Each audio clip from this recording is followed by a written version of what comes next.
मैं किसी तरह बच गई, लेकिन मुझे एक बात का यकीन जरूर था कि पापा मुझे मारना चाहते हैं। एक प्रसिद्ध सर्जन बन चुकी हूँ मैं। वो सामने बैठे थे, मिस्टर गौतम गुलेरिया। कामनी धड़धड़ाती हुई ऑफिस में आई और बोली, पापा पापा अनिका जिंदा है। मेरा बेटा कहाँ है? पापा के ये झूठे आंसू अब मुझ पर और असर नहीं करने। नफरत मुझसे थी, शिकायत मुझसे थी।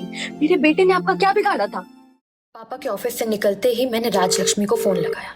मेरी बहुत अच्छी दोस्त होने के साथ साथ वो एक बेहद शातिर हैकर भी है। अब रोने का वक्त नहीं था, अब था वक्त सच में कुछ करने का। राजलक्ष्मी, मुझे तुम्हारी मदद की जरूरत है। तुम इस वक्त कहाँ पर हो? तुम अभी मेरे पास आ जाओ। और हम इससे पहले मैं अपनी बात पूरी कर पाती, राजलक्ष्मी बीच में बोल पड़ी, अनिका, रोहित मारवा तुम्हें ढूंढ रहा है। रोहित मुझे ढूंढ रहा है? पर क्यों? अपनी उलझनों के बीच मैंने कभी भी रोहित तक दोबारा पहुंचना सही नहीं समझा। मेरी मुसीबतें मेरी हैं, उसे इन सब में घसीटना मुझे ठीक नहीं लगा।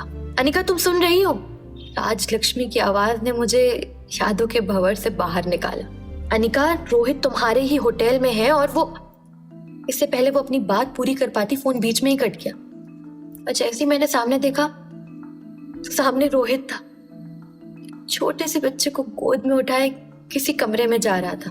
बच्चे की उम्र लगभग मेरी रिया जितनी होगी। उत्सुकता में मैंने पीछे जाना चाहा, पर रोहित ने बिना देखे धक से दरवाजा बंद कर दिया। सच कहूं तो दिल के किसी कोने में तीस सी होगी, पता नहीं क्यों। आखिर रोहित मेरा इंतजार करता भी क्यों? हमारी कुछ दिनों की दोस्ती थी, वो भी पूरी तरह पारवा चढ़ी भी नहीं थी कि पापा ने उसके पहले ही मुझे जबरदस्ती घर वापस बुलवा लिया था। उसके बाद हमारी मुलाकात सीधा डोगरा निवास की पार्टी में हुई थी, जब मैं प्रेग्नेंट थी। वो शायद जानता भी नहीं होगा कि मेरे ऊपर क्या बीती है, मेरे साथ क्या क्या हुआ है, और उसे समझाने का शायद अब कोई मतलब भी नहीं था। वो भी मुझे चरित्रहीन, बिन ब्याही माँ, यही सब समझता होगा। और आखिरकार वो मुझ पर विश्वास करेगा भी क्यों?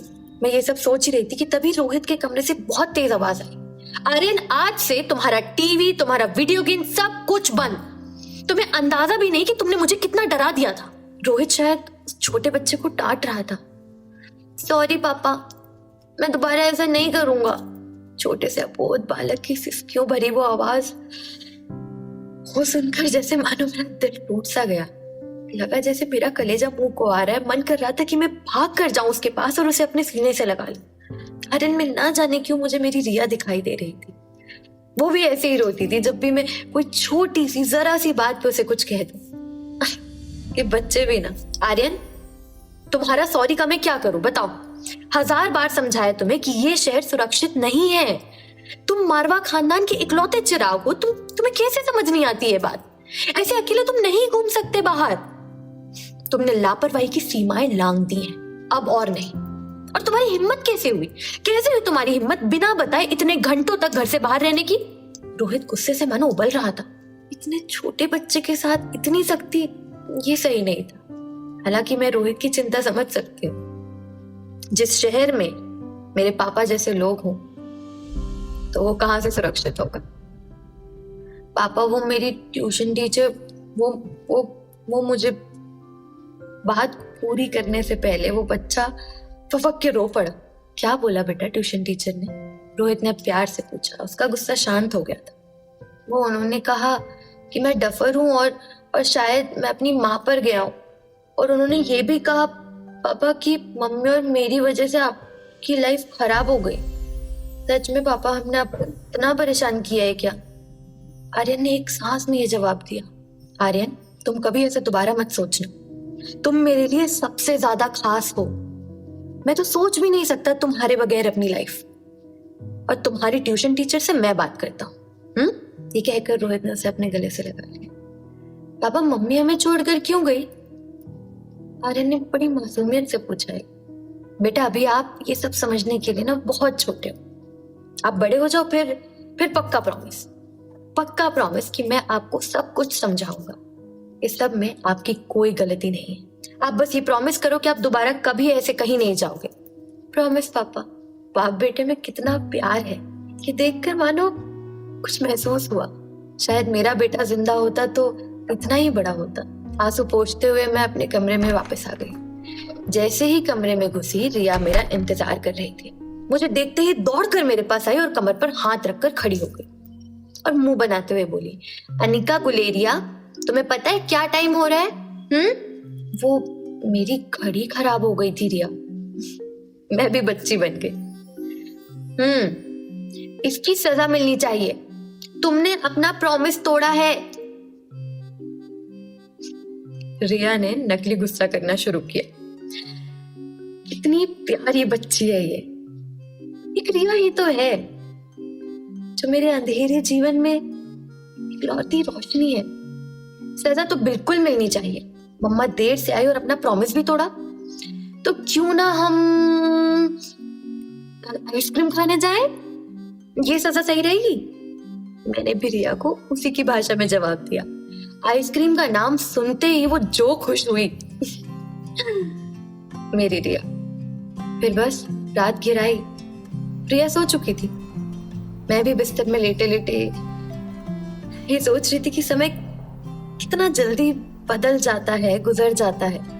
कुछ हफ्तों पहले तक मुझे रोहित से कोई मतलब नहीं था। मैं लगभग उसे भूल भी चुकी थी। और आज जब अचानक से उसे देखा तो बार बार रोहित और उसके बेटे का ख्याल आ रहा है। बस एक बात समझ नहीं है, रोहित जैसे सुलझे हुए व्यक्ति को कोई औरत भला क्यों छोड़कर जाएगी, और वो भी एक बच्चा होने के बाद। और मुझे तो अंदाजा भी नहीं था कि उसकी शादी हो चुकी है। राजलक्ष्मी ने भी नहीं जिक्र किया कभी। शादी हुई भी है या नहीं। मैंने फटाफट रोहित की सारी सोशल मीडिया प्रोफाइल खोली और सब कुछ देखा। उसके जीवन में कोई महिला हो इस बात का सबूत कहीं भी नहीं था, ना जिक्र था।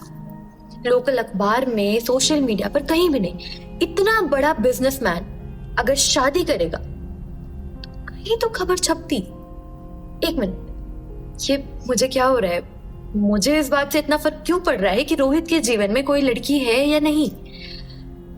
हम वैसे भी हमेशा दोस्त थे, उससे बढ़कर और कुछ भी नहीं। फिर ये बेचैनी क्यों हो रही है? ये सब सोचते सोचते कब आंख लग गई पता ही नहीं चला। सुबह आंख खोली तो राजलक्ष्मी के 11 मिस्ड कॉल्स और एक मैसेज था। उसमें लिखा था कि तुम्हारा बेटा जिंदा है। मैंने तुरंत उसे फोन लगाया। हाय हेलो कुछ भी नहीं। मैंने चीख कर पूछा, कहाँ है मेरा बेटा और तुम्हें कैसे? अनिका सब बातें बाद में, तुम्हें अभी के अभी वहां से निकलना होगा, जल्दी। 1 मिनट भी तुम वेस्ट नहीं कर सकती। राजलक्ष्मी एक सांस में ये सब बोल गई। मुझे कुछ समझ में नहीं आ रहा था। तभी उसने कहा, तुम्हारे पापा और डोगरा को मालूम है कि तुम लोग कहाँ हो और उन्होंने तुम्हें मारने के लिए आदमी भेजे हैं। रिया को साथ में लो और अभी के अभी वहां से निकलो। मेरी सांसें मानो थम गई। हड़बड़ी में मैंने सोती हुई रिया को अपनी गोद में लिया और मैं जिस हाल में थी, मैं बस कमरे से बाहर निकली। और बाहर निकलते ही मैंने देखा पापा के आदमी हॉल तक पहुंच चुके थे। मैं घबराहट में कमरे के अंदर वापस आई और मैंने दरवाजा बंद कर दिया। रिया भी उठ चुकी थी। उसने बोला, मम्मा ये, और मैंने उसका मुंह पकड़ लिया। मैंने जोर से अपनी रिया का मुंह दबा दिया ताकि वो कोई आवाज ना निकाल पाए और वो जो लोग बाहर खड़े थे उन्हें ये ना पता चल पाए कि हम अंदर ही हैं। मुझे कुछ नहीं समझ आ रहा था मैं क्या करूं।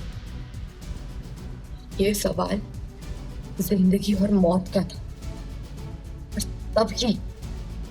तभी मेरा फोन बजा और फोन बजने की आवाज सुनकर वो सभी सतर्क हो गए। और जितने भी लोग बाहर खड़े थे वो दरवाजे के करीब आ गए। वो अंदर ही है, बाहर से एक आदमी ने बोला। तोड़ दो दरवाजा, दूसरे आदमी ने। मैंने बस रिया को अपनी छाती से लगाया, क्योंकि अब इस अनहोनी को मैं कैसे टालूं।